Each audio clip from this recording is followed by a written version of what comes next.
everybody. Welcome back to Dad Space. You know, it's the podcast for dads by dads, and I have a dad here with a lot of stories, which is great. So far, we've already had many, and we just hit record now, which is fun. And Jay's here. He's an author, podcaster, dad, grandfather, hello, and all of the things included. And any chance I can nerd out with a fellow dad who's also a podcaster, and like me, also a father and grandfather. We've got so much in common. This is really great. Jay, welcome to Dad Space. Glad to have you here.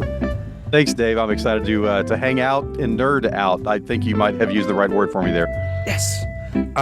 Let's get the podcasting out of the way, because I love podcasters. I love being in the space and the community of podcasting. Tell us a little bit about your podcast as well. I'd love to hear more.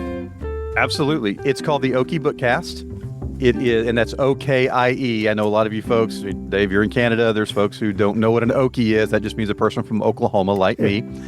The Okie Bookcast, and it is dedicated to amplifying Oklahoma authors and stories. So I interview everything from debut authors to American Book Award winners, get to talk about their books and their writing process and how they became authors. We do a lot of fun stuff like that. Some incredible conversations. And then I also get to talk to Oklahoma librarians and Oklahoma independent book publishers and Oklahoma independent bookstore owners. So it's just kind of designed to shine a spotlight on the really, surprisingly to a lot of people, rich literary world that is Oklahoma. And then I also, and this connects back to Dad Space, so segue time. Once a month, my daughter and I, she's also an author, we sit down and just talk about what we're reading. So we'll bring on a guest and we just talk about books and provide recommendations and reviews. And you talk about nerding out. That is a nerdy hour right there. But these are conversations I've been having with my daughter since she was about 6 or 7 years old. And now she's 26. I better get that right. And we're still having them. And so it's so much fun to get to do that with her, but also just to talk with all these incredible authors and hear their stories. So if you are a book person, if you just love hearing about books, and especially books that you might not have otherwise heard about, check out Okie Bookcast, and it's just okiebookcast.com, O-K-I-E, bookcast.com. And check it out. And if you enjoy the show, let us know. Let us know what you're reading. We always love to hear that too. Awesome. And if you're in that part of the world and you're an author, you definitely got to reach out to Jay and connect, right? Absolutely. Okay. Love meeting new authors. The beauty of it is I get to be a part of this bookish community as an author and as a podcaster that talks about it. And I meet new people all the time. And it's one of my favorite things in the world is to hear people's stories, because who doesn't love being around people who are passionate about what they're doing? Now, the bonus for me is I get to have more time with you than just one-off. Right. You're here on Dad Space. We're going to get into this. I'm going to also have you on Living the Next Chapter to talk about your book in more detail. I'm going to have you on the How to Podcast series to talk about your show. So I'm super happy that I get extra time with you, which is really fun. Congratulations on the podcast. Have you been like a radio guy, a podcast guy? Like, what kind of got you even into podcasting? Well, obviously, we'll tell a longer version of the story. Yeah. We'll keep tying it to dads. We'll just keep going this. I like that. When my last kid reached the point where she was no longer really needing us to drive her around and was kind of not quite graduated from high school, but well on her way, I found myself one night just sitting around bored. And I am embarrassed to say what I'm getting ready to say. After I realized I'd been sitting in front of the television for about 5 hours, I had this conversation with myself that if I continue to do this, I will probably die in this chair, and it will be sooner than I want it to be. Right. And just needed to find something I was passionate about. And so I have always kind of been interested in audio stuff. I'm a musician from back in the day. So did audio stuff, did a lot of audio stuff in my church work just because somebody had to do it, and had never thought about podcasting. I'd listened to a few and woke up one morning and just thought, hey, this might be a fun conversation to have with authors and to do what we're doing. And that was it. The Okie Bookcast was born. I spent 6 weeks trying to talk myself out of it because it sounded like a lot of work. And it turns out it is, but it's fun work. And after about 6 weeks, we launched, and that was 3.5 years ago. Congratulations. That's good. Yeah, I'm always curious how people got into this, and that's fun to hear. Awesome. So Dad Space, the whole idea for this podcast goes back to when I had my firstborn in the hospital, the doctor looked at me and said, your wife's going to have a baby today, and we're all here for her. We're not really here for you. No offense. If you pass out, nobody's going to catch you. So just so you know, and the doctor was trying to lighten the mood and just kind of, because Sure. the doctor could tell I was a little bit nervous. I've never done this before. And Right. and the comment that really sat with me was the doctor also said, Dave, there's nobody here for you. Yeah. And in that moment, Jay, it hit me, but it didn't. It resonated the next day when everybody had gone back home. The family had come give us their well wishes and all the hugs and hold the baby, and then everyone left. And I'm holding the baby. My wife is resting, and the reality of those words, "There's nobody here for you," Yeah. really began to sink in and eat away at me a little bit. Eat away at my confidence. Eat away at the fact that I just didn't have the abilities. I didn't feel like I could do a good job at this. So I created this show because I wanted people to, if they're in that similar situation as a new dad or a struggling dad, here's, Jay coming on the show to talk about his journey, what he's learning. Yeah. And maybe in conversation, you'll find an ally, some hope, some instruction, some guidance, and encouragement, right? And that's kind of the whole idea for the show. When you had your firstborn or you're a young dad, you look back at those days, how prepared did you feel in the moment when somebody said to you, you're going to be, hey, dad, for the first time? Well, long before he was able to say, "Hey, Dad," I didn't have a clue in the world what was going on. My wife and I had changed exactly one diaper before we had a child. Okay, wow. Yeah.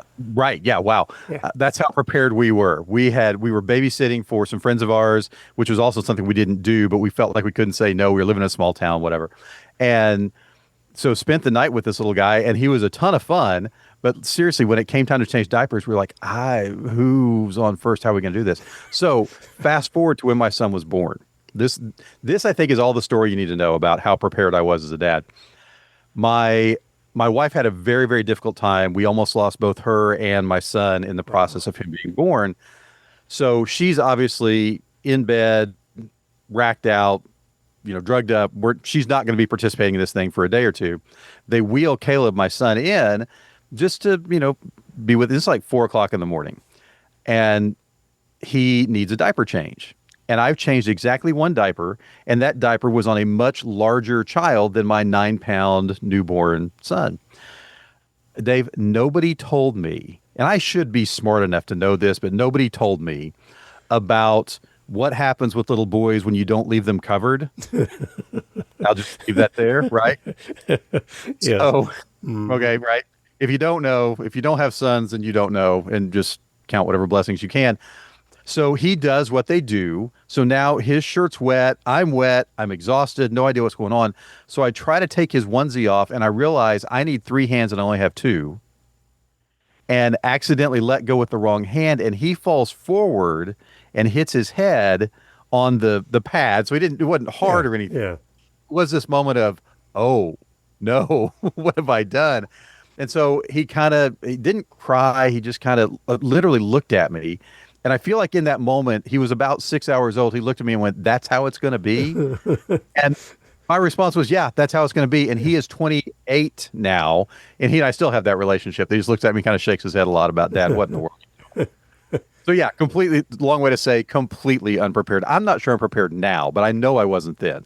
Yeah. I remember leaving the hospital with my son and with my wife and looking back at them, they're waving goodbye to us from the hospital. And you're like, nobody's coming with us. Like, you really Right. trust me right now? Like, I walked in here with an empty bag and a car seat for my son, and nobody's going to check me at the door. Like, what's Right. going on here? Right. Oh yeah.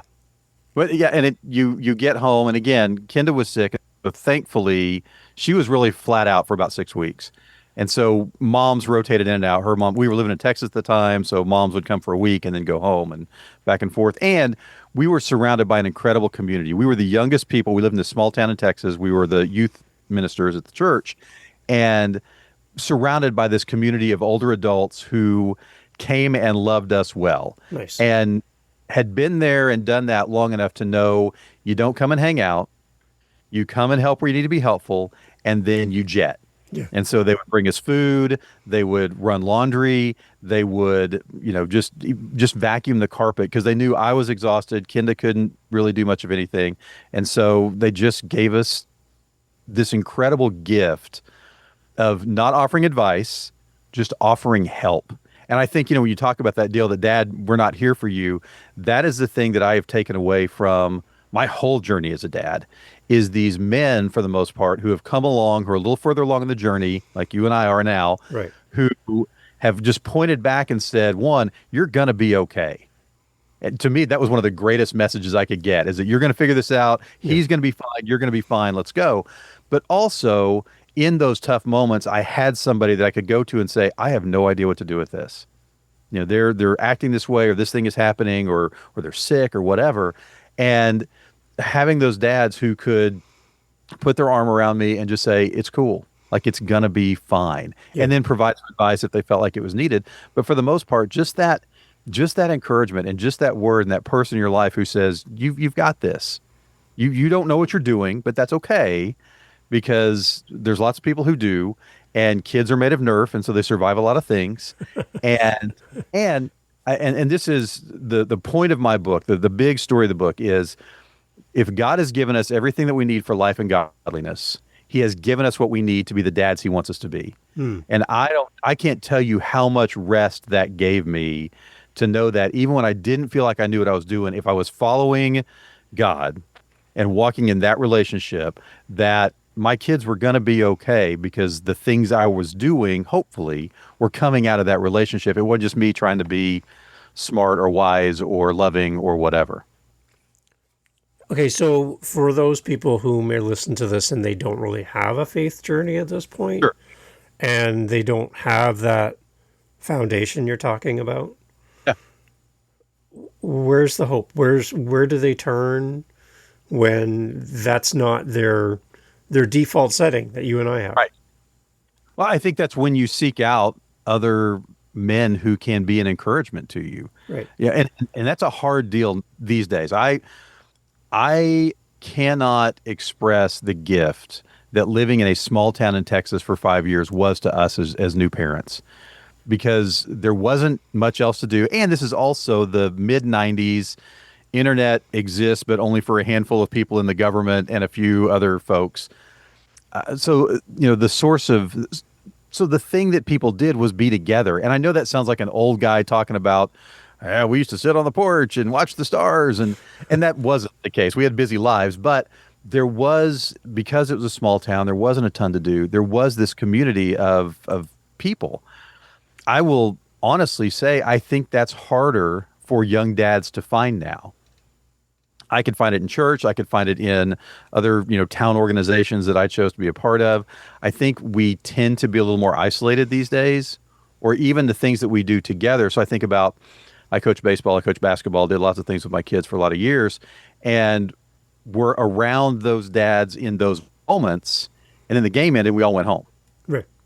It wasn't the same kind of community, and we were all basically the same age. Although when I was coaching my fourth kid, I was much older than the guys who had their first. Yeah. So I think it's hard to do, but I think it's vital to seek out that kind of connection wherever you can find it. And a lot of times it's just families. My dad was an incredible source of encouragement, mostly in who he was. He didn't spend a lot of time going, you need to do this. But, those people in your family's older siblings or cousins or whoever it is that are just a step or two ahead, to find those folks to just have someone to say, I don't know what I'm doing, or I don't know how to deal with this. What did you do? Right. And then take it and run from there. I think the other part of it too, today, if I was become a dad today for the first time, the amount of resources, authors Right. who write great books like you do, podcasts about dads, the internet, YouTube, Changing a Baby 101, like it's probably out there. I promise you it's out there. Right? There's just so many opportunities now to pull in information that we didn't have. And again, I feel old saying it, but you truly did feel like there was nobody there for you in that moment. I don't know what I'm doing. And that feeling of, when you're a young man and maybe before you're in a relationship, you're bulletproof. You can do anything. Right. There's this bravado that I can fix that car. I can fix a lawnmower. I can do this. I can do that. No problem. But then the moment you're given something where you have zero experience and you're like, I feel so inadequate right now. I can't even pretend to know what I'm doing right now. And the nurses look at you funny, like you have Right. no clue, right? You have you have the baby upside down. And, oh, okay. Well, I have, my first time. So But anyway, seriously, you have to support its head. Yeah. right. Well, you said something in there about when we are young men, we feel bulletproof, and then suddenly we have something that we recognize is not Right. in our world that we have to protect.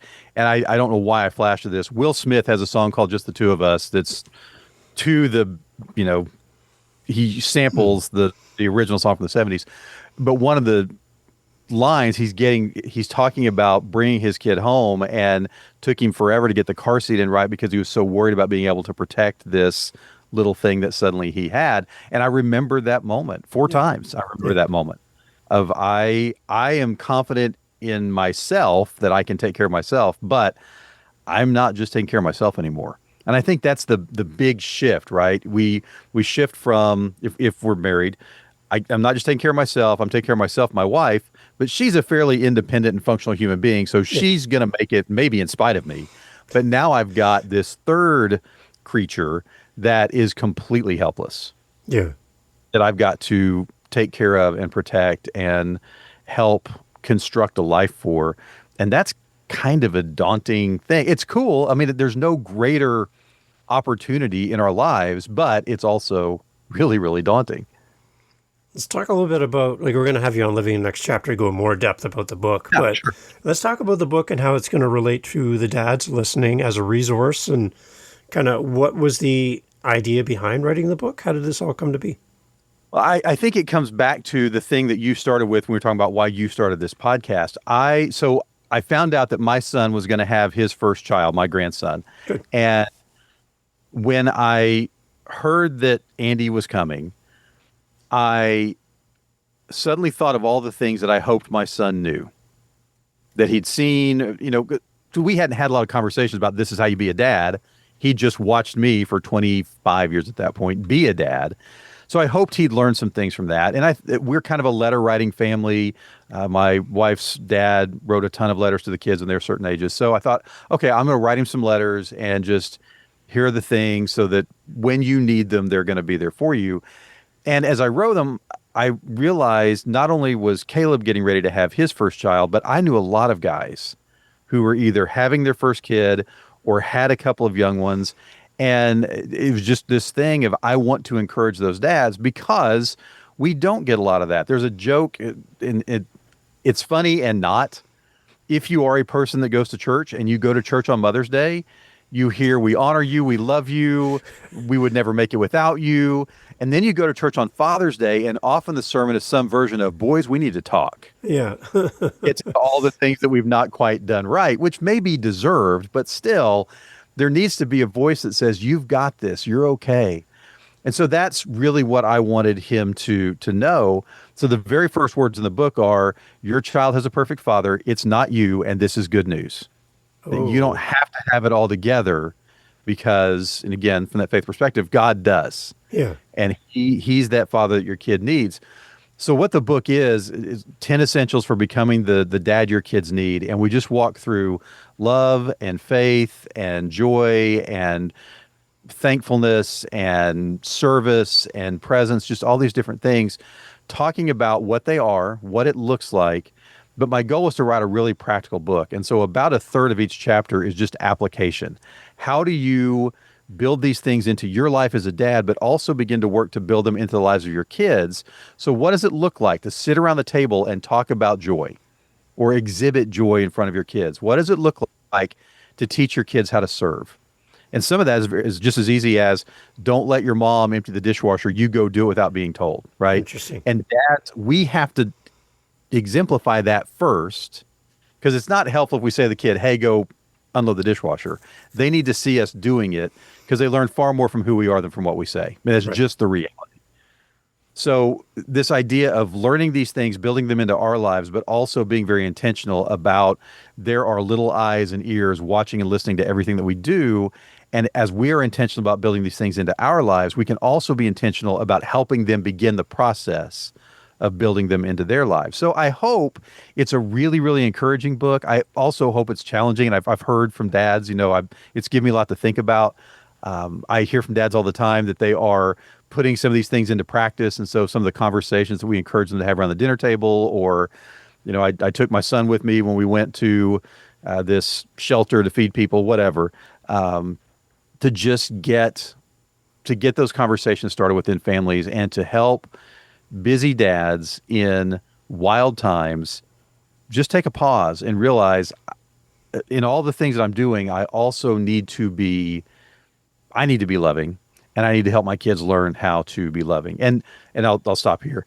It's also designed to be read by busy dads. So each chapter is about 8 pages and it's self-contained.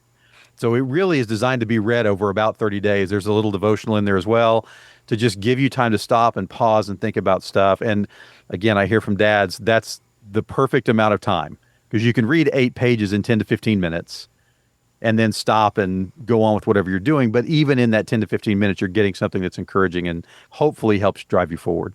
It's good. And I love a resource for dads. So that's a huge win having you, Jay, on the show.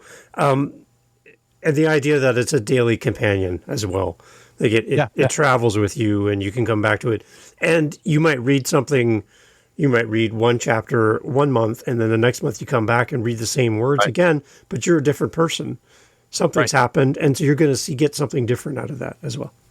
Well, and I think your kids change. Right. So when you read the book and your kid is 2, that's one thing. You read the book again, they're 6 or 8, and you're still a young dad because you're having to figure out how to navigate a 6 and an 8-year-old. But they're at a different stage in their development, a different stage in their learning about these things. And so we see the progression for ourselves, but we also get to see it for them. And I just realized, Dave, I've never said the name of the book, and that makes me a really bad promoter. So let me do that real quick. Do it. The book is called God Help Me, I'm a Young Dad, 10 Essentials for Becoming the Dad Your Kids Need. If you just go search everywhere you buy books, God Help Me, I'm a Young Dad, there it is. Excellent. The one thing, too, is earning the name and title of dad. Yeah.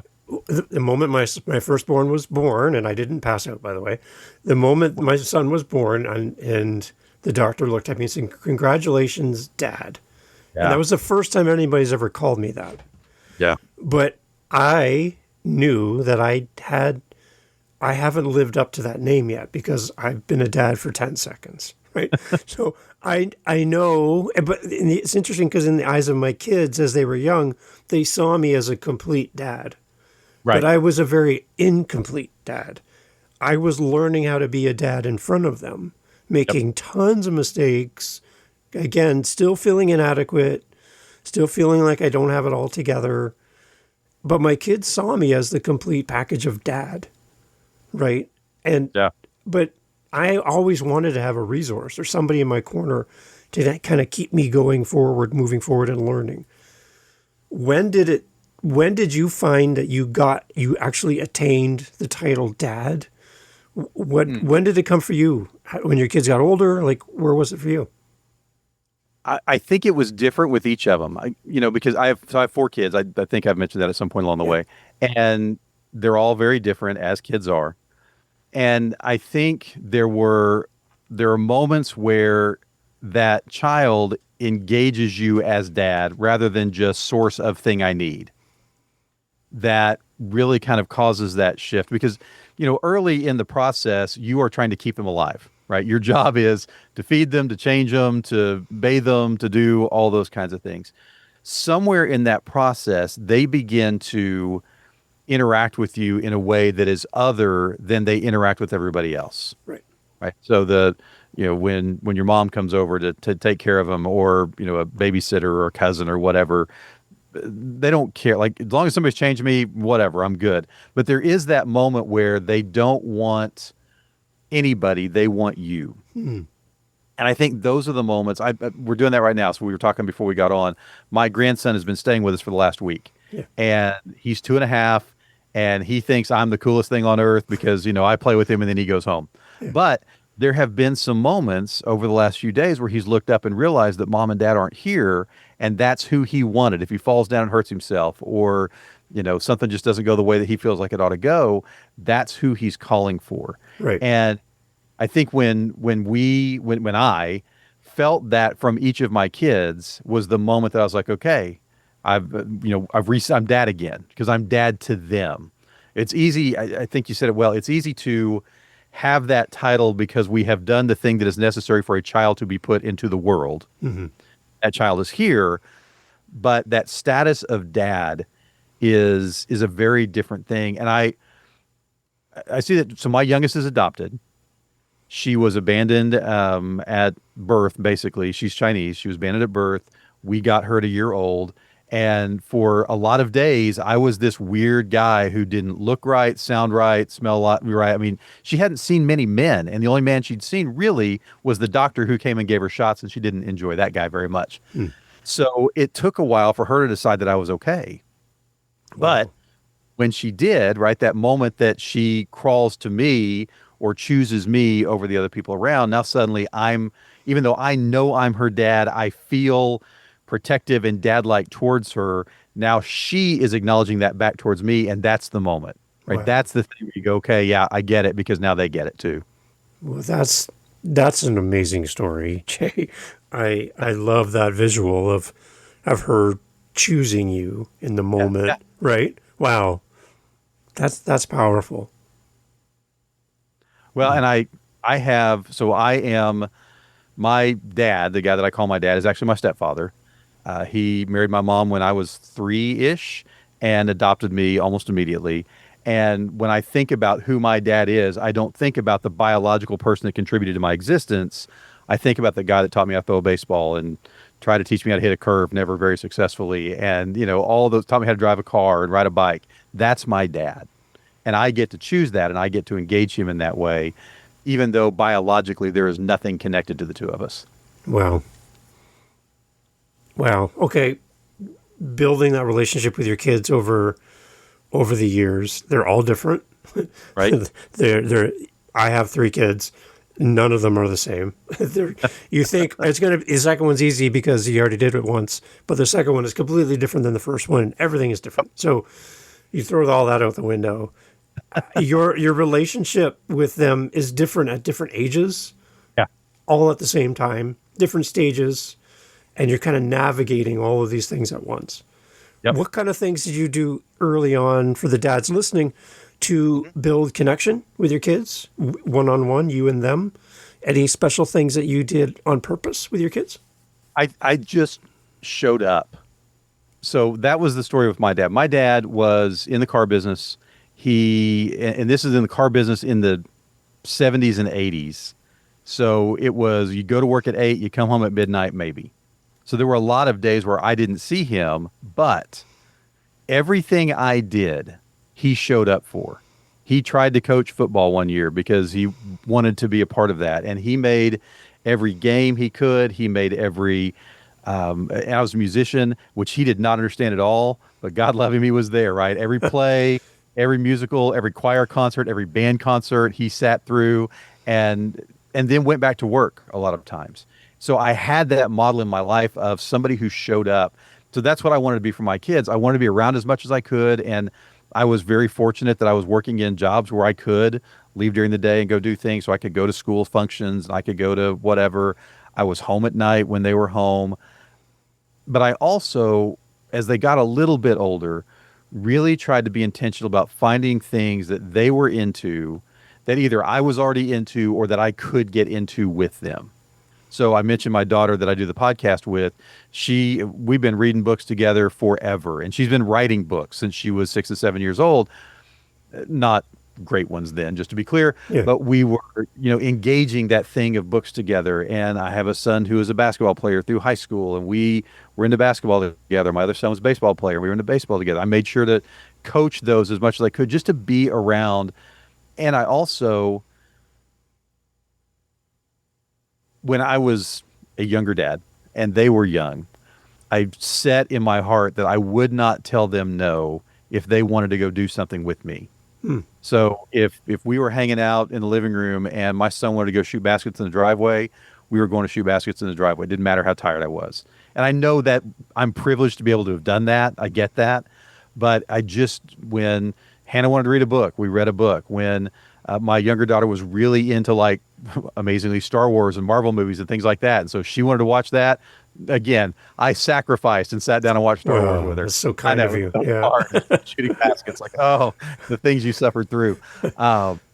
But I also, to be fair, went to gymnastics meets and swim meets and things like that. So I think that was just part of it, is finding those points of connection and then being as intentional as I could about saying, if it is within my power at all to show up in these moments, I am going to show up in these moments and be as present as I can, so that as my kids grew up and as their interests changed and their personalities came more into play as they, tweens and teens, we already had that relationship that they knew Dad was going to be there. And so when they were doing things that didn't make a whole lot of sense to me, and maybe not a whole lot of sense to them, but it's what they were doing because they were teenagers, and you know how that goes, they knew I'd be there. And they knew that there was a conversation that could be had. And it might not always be a real pleasant conversation. It might not be an easy conversation. But I feel like my wife and I both really worked hard to be so present in their lives that when confusion took place, when mistakes happened, they felt safe coming to us and talking about them rather than trying to hide something or running to somebody else who might not give them the best advice. That was a very long answer to that question. But I think showing up is such an important part of that. You now have the extended title of grandfather. I do. Again, we have very little input into that title designation for us. Right. Even less. Even less, right? How does living up to that title feel for you now? You're kind of starting all over again. You start over in a different way, though, right? Yeah. Because with my kids, my wife and I had pretty much all the say in how they would be raised. And one of the things that my wife and I very quickly kind of decided together was we were not going to tell our kids how to raise their kids. So whatever they do, we're going to roll with it. Now, within reason, like I said, he's been here for a week. There are things that we have that are just kind of part of how you operate in our house. And he's rolled with those pretty well.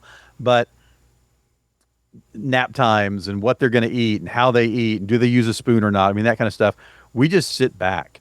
And I will tell you, Dave, it's kind of fun to watch because you can see some of the chaos coming because we've already lived it. And you just kind of sit back and wait for it to happen. And eventually they figure it out and go, oh, that might not have been the best idea. But so I think there is that responsibility because you still want to encourage, you want to be around as much as you can. My grandson and his family actually live another state over, so we don't see them as much as we would love to. So we're very intentional when we do see them to spend as much time, really pouring in and loving on him and on them as we can. And then I think it is just being ready when the questions come.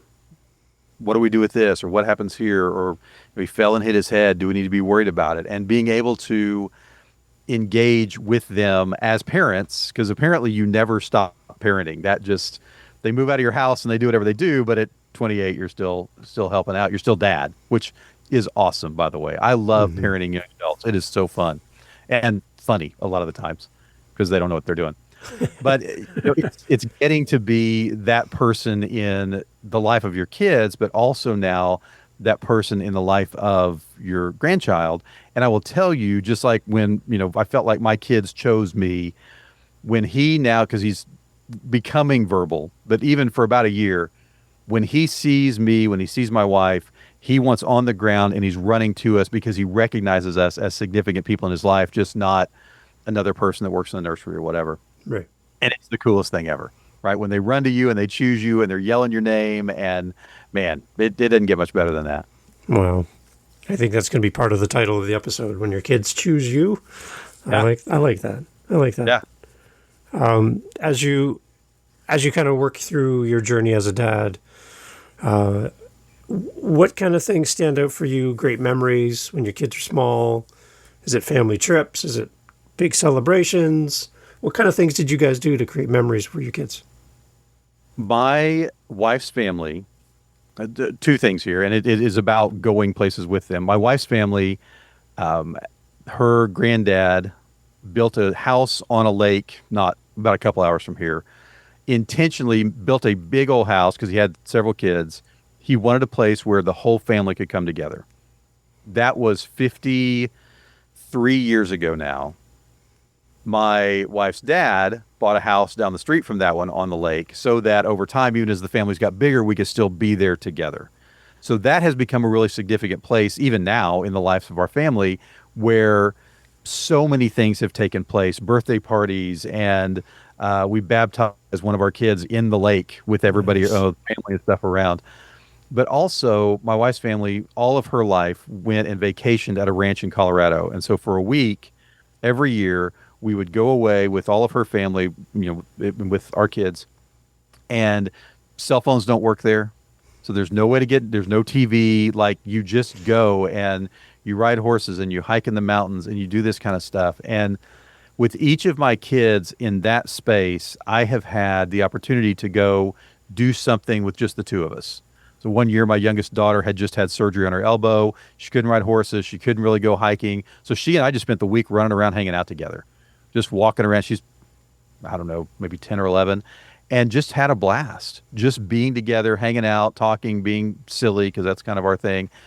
Same is true with my guys. We would go on hikes and we'd go places where nobody really ever went. And, they thought they were being these great explorers. We were walking on very clearly marked trails, but they didn't know that at the time.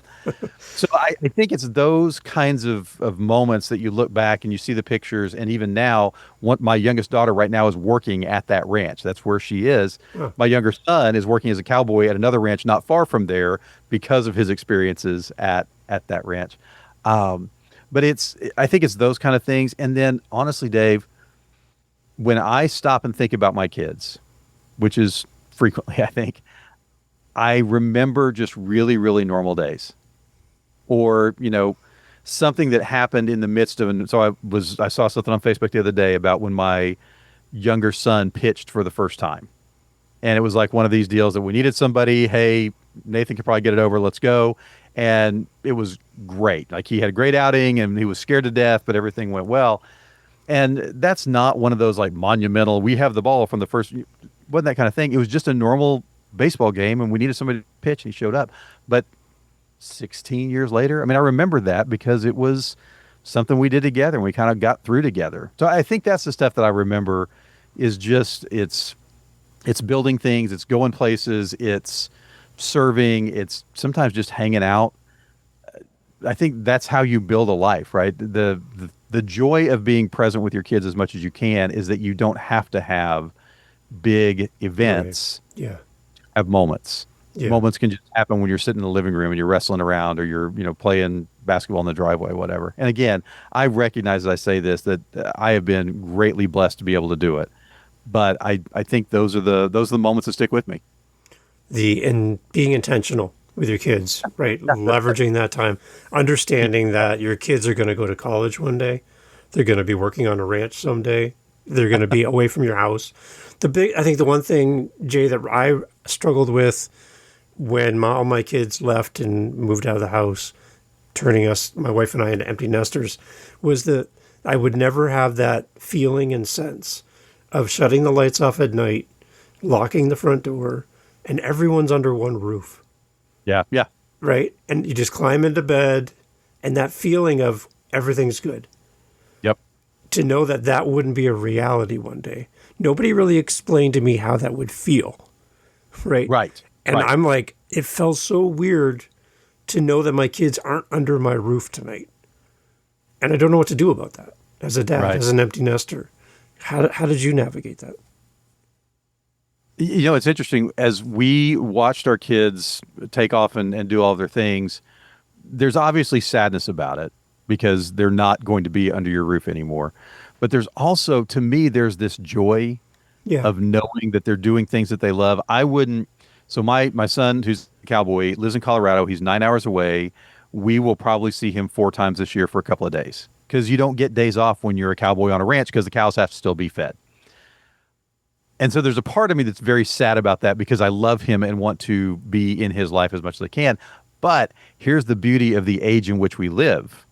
He just got off the phone FaceTiming with his mom. I see his Instagram post where he's posting about the new horse he just bought, or the dog, what it did today, or hanging out with the cattle. And that's not relationship in the same way, but it does give me that ability to do the thing that you talked about, where I look at it and go, he's okay. Yeah. Like, he's great. And I wouldn't take that away from him for anything in the world. My older son is a deputy sheriff in Washington County, Arkansas. So they live about 3.5 hours away. And it's a kind of dangerous job, right? I mean, things happen. But I wouldn't take that away from him, because I know that there is nowhere else on the planet he wants to be. Right. And he is doing the thing that he believes he's been called to do. So I think the way that we have found to navigate it is to recognize they are not under our roof. Right now, none of our kids live here. But the roofs they are under are the roofs they should be under right now. Nice. Which gives me all the comfort in the world. I can't keep them safe, but here's the deal, Dave. I couldn't keep them safe when they were 16 either.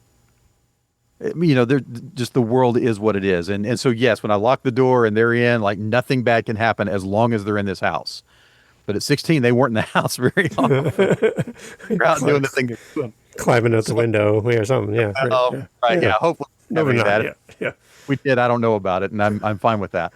But yeah, I mean, just knowing that my son in Arkansas, my son in Colorado, my daughter right now in Colorado, and my other daughter who just lives down the street, we don't see and interact with every day.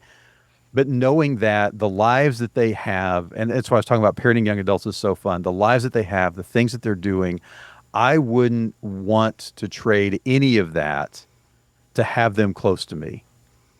And while it does, again, makes me sad, because I would love to be able to hug my son whenever I want to, or just to sit down and talk baseball, right?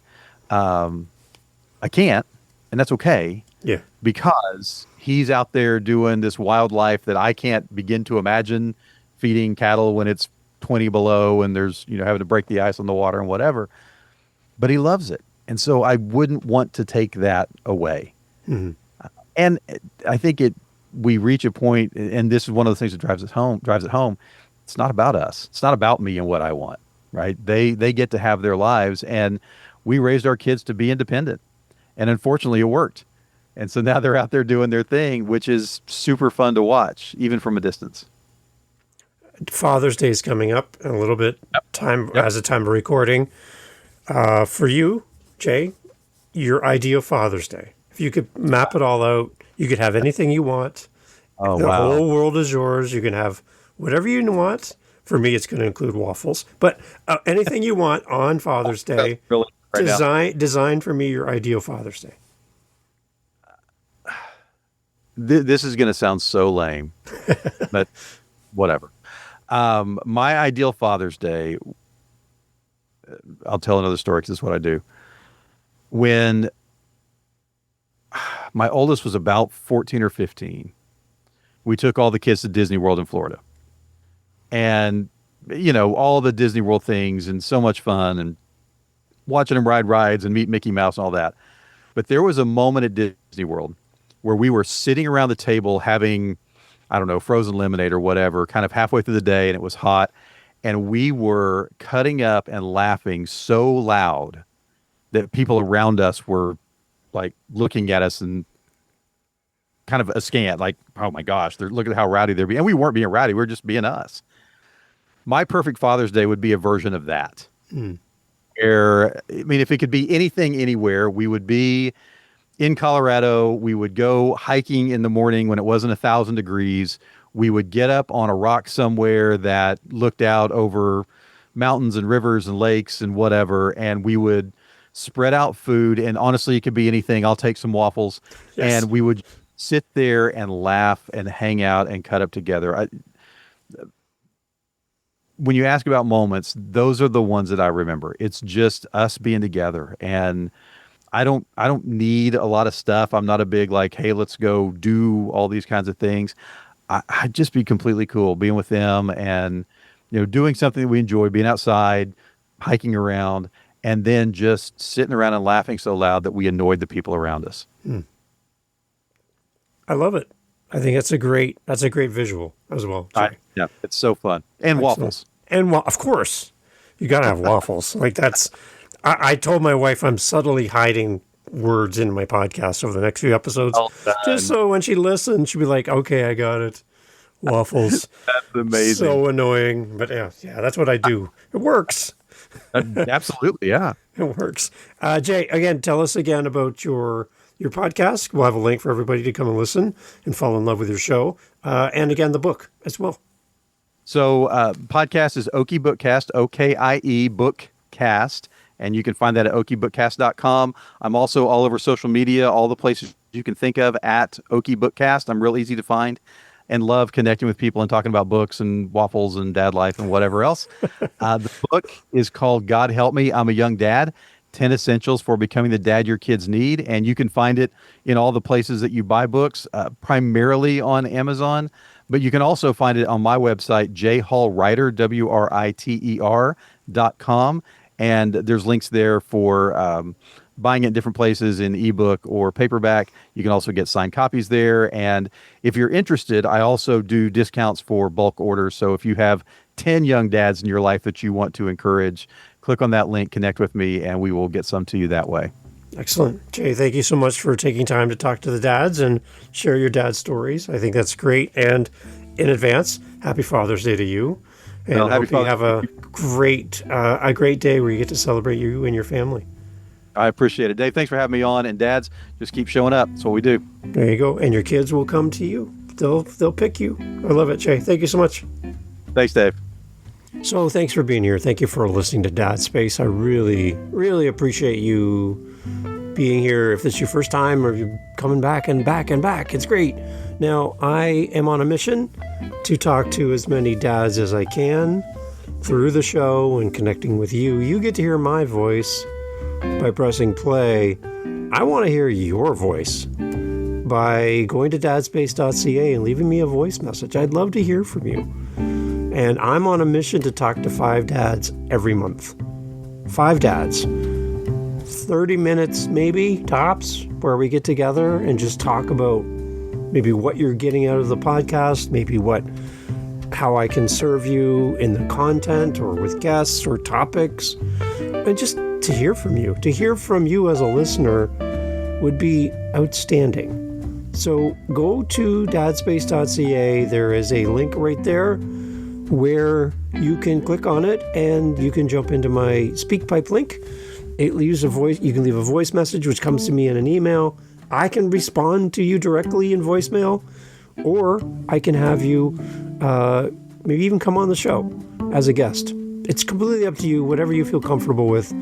But I'm here for you, and I'm so grateful that you're still here listening to this. So go to dadspace.ca and either let's get you on the show or let's you and I sit down with the calendar invite on my website and let's just have a conversation. One dad to another. Thank you for listening and thank you for being here. Take care.